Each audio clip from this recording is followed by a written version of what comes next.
अरे अर्जुना, ह्या अलिप्त कर्माचे दोन फळ आहेत.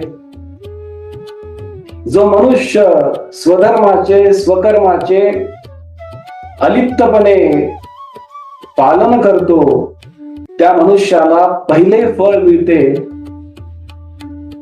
ते म्हणजे तो मनुष्य जन्म मृत्यूच्या चक्रापासून सदैव मुक्त होतो अर्जुना. आणि दुसरे फळ म्हणजे जन्म मृत्यूच्या चक्रापासून मुक्त झालेला असा हा ज्ञानी प्रतिभावान स्थिर मनुष्य मोक्षाची देखील प्राप्ती करतो अर्जुना. असे हे दोन फळ अलिप्त कर्माचे आहेत. म्हणून तू देखील तुझे युद्ध कर्म अलिप्त मनाने कर अर्जुना,